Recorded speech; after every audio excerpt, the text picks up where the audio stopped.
Alright,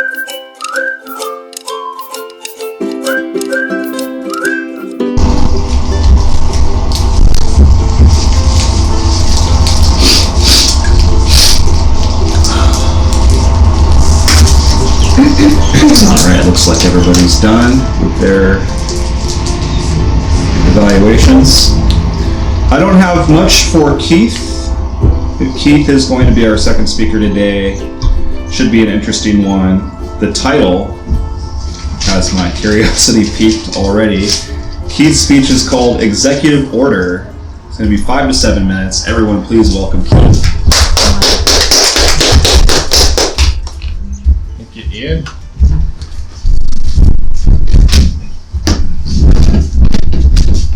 Good morning, Toastmasters. Don't fat choy. You're the wood snake. Well, I thought I'd try to find something really good to talk about, and I was having trouble. But I remembered, as you all know, my little story about starting a YouTube channel. You might know this. It started with the COVID plague, I called it. For a little activity to learn, to get disciplined by doing it every day, something to do. And the first thing that came up was a news article. Oh, you could fly in if you got a test. And so I presented that with the newspaper. And then I started doing it every day because I thought, I shall do this every day and become rich and famous on YouTube. Practice does not make you wealthy all the time. But what I did find out is that news comes in every day. So I am now inundating myself with news because I'm trying to do it every day. So I try to do news and I try to be ha-ha about it. But one of the things in the news, now granted, here's a preface, I am not trying to aim to be political about anything here. I don't want to rile up one side or the other. It's not a political speech.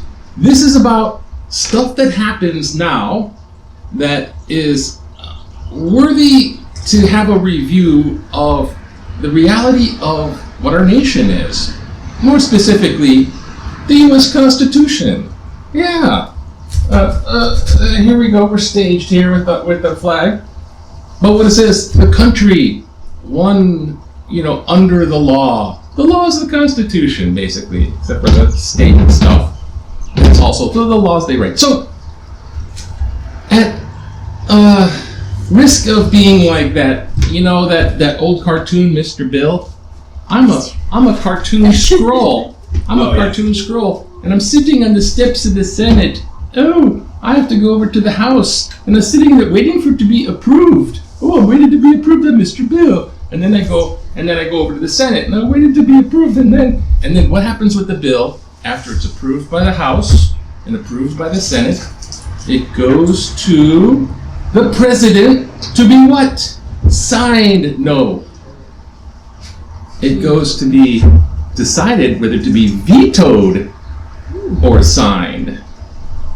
Then it goes into law or it doesn't. The President has the power to veto. Wait, I feel energy coming in here. Right? Is it Gung Fat Choi? Is it killer whale going on pause, erupting? I think we should check the seismology chart here. And we have to chart out the seismology here. What's happening? Look.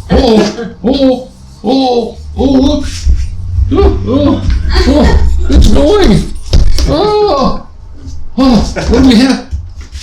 I just signed an executive order. Wow. $1 trillion or trillions of dollars are now cut off, as of yesterday, to be dispensed for federal spending. Trillions of dollars on all these programs like benefits, Meals on Wheels and social service stuff. Everyone across the nation is shocked because the president signed something and it went to executive order. Now, what are these executive orders? The executive order is one of the powers, like the veto, a power of the presidency. It comes under the Second Amendment to the Constitution. So even this is inside the Constitution. The presidential powers, because if you recall, there's three branches of the government: judicial, legislation, executive. And the balance of these powers, there's checks and balances. So one branch doesn't have all the power. Like you might not have a bunch of Supreme Court justices all on one side, or well, now it's not so balanced. But yet, in the executive branch, the executive has some powers. One is to veto or to make executive orders. What executive orders? So here's how it all began. Back in the day, sorry not to be political, but slavery was in the United States. It was legal. So Lincoln and about half the people didn't want slavery, but half still wanted the slavery. And so this ain't gonna go through Congress and get, outlawed or changed. So at one point, Lincoln proclaims all the slaves emancipated, freed. So he makes the Emancipation Proclamation, and he signed it differently, because he had a different Lincoln signature. But when he made that proclamation, it was by the president. Therefore, later on in 1907, they started going, you know what, we should number these suckers. So they go back and they go, this is called an executive order. We started to number them, even though they count George Washington as having 8 executive orders. The first executive order was the Proclamation Emancipation. That's Executive Order 1. Ever since, they numbered them. Now, JFK, 214 executive orders. Civil rights things going on. Biden, 162 executive orders. This is about average number of executive orders. Because doesn't this look like tyranny? The president just calls the shots, and he'd do this. Sounds like a tyrant. Now, FDR, 3,721. FDR, the New Deal.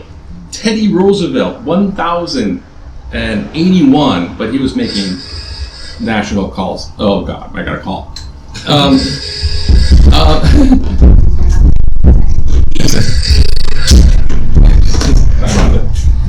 I'll be right there at home.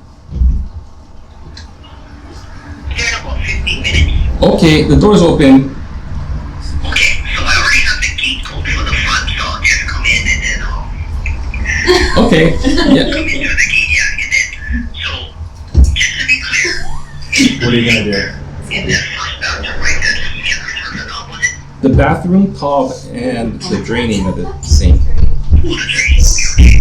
Wasn't there anything about the kitchen station? Is there something about that too? I'm not sure. I'll ask when I get back. I should be back in a half hour. Would you pause the clock? Okay, yeah, no problem. I'll just go to the kitchen and check it. Okay. Make sure, I just want to make sure everything is perfectly off. This will be an interesting Okay. situation where Mahalo. Executive orders that interrupt our lives.